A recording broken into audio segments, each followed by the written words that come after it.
What's up, everybody? It's Trolling in Paradise here with the first album review of 2025. Yeah, I know I was going to review the new Halo Effect album, but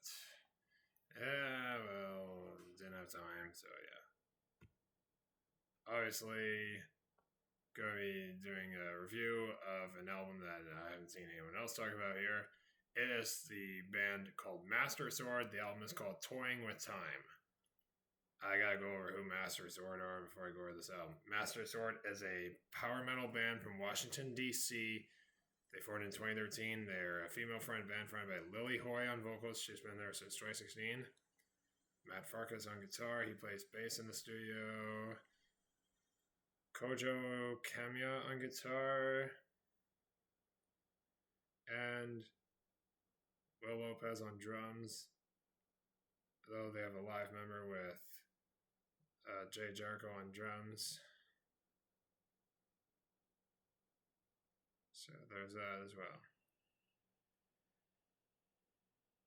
Basically, this band is centered on one thing when it comes to lyrics: The Legend of Zelda, and they took the name from the sword that's in some of the games, the Master Sword, known as the Blade of Evil's Bane, and can only be held / wielded by the hero of legend, Link.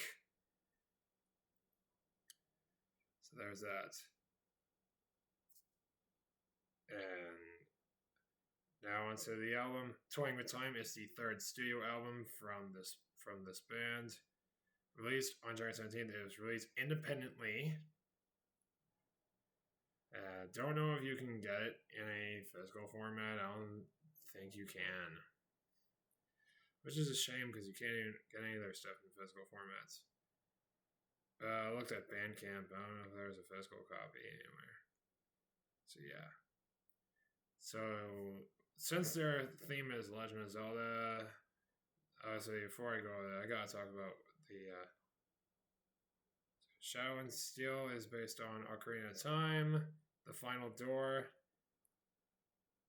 I think that might be based on Link to the Past. But yeah, this new one, Toying with Time.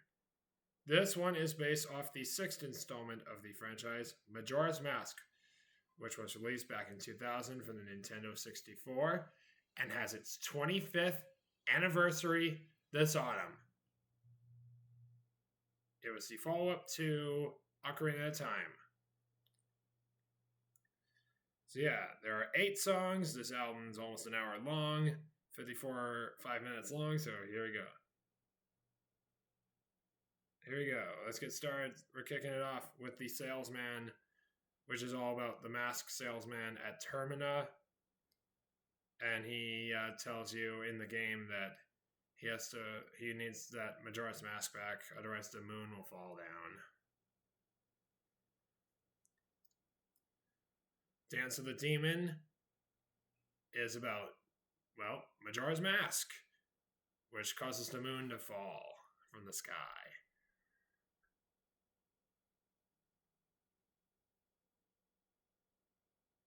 And this one is really crazy. How You Hide. This one has, I believe there's a guest on it too. Professor Shy Guy. He does vocals on that one. Guest vocals on it.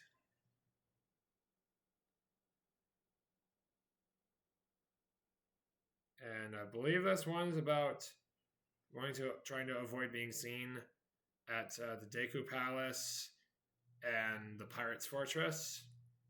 If you're spotted, you'll be thrown out of there. So yeah, you definitely want to avoid being seen. That's the stealth section sort of thing. Shadows of the Mind. The darkest track of the album. I believe that one might be about the Stone Tower Temple or something. I have no clue. I know, it's about the Bombers Gang.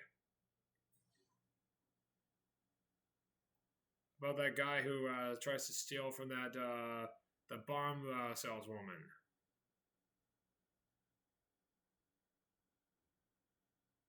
My Last Breath. I believe this one is about that Zora who is knocked onto the shore at Great Bay.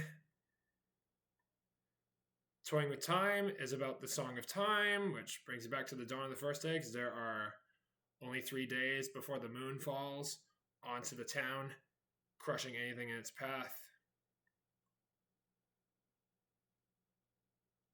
Son of Stone, Winter's Requiem. This is the longest song in the album, 11 minutes and 33 seconds.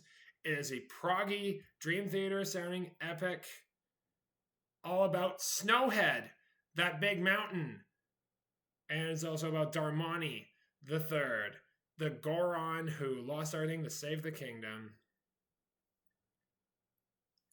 And it's also about Snowhead, that mountain with all the snow, where the second dungeon is. And the final song is Child of the Night.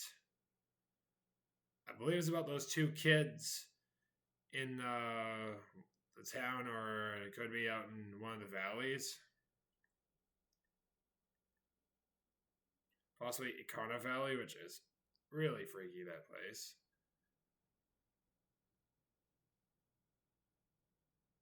And yeah, by the way, the second to last song has Elizabeth Webb doing guest vocals.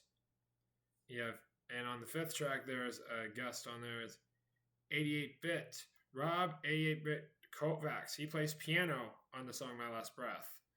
And Professor Shy Guy comes in to do background vocals on it as well. And yeah, first off, I love the Legend of Zelda franchise, and yeah, this was a really good album. It is a 9 out of 10. It is amazing. And that'll be it for this review. I'll see you later.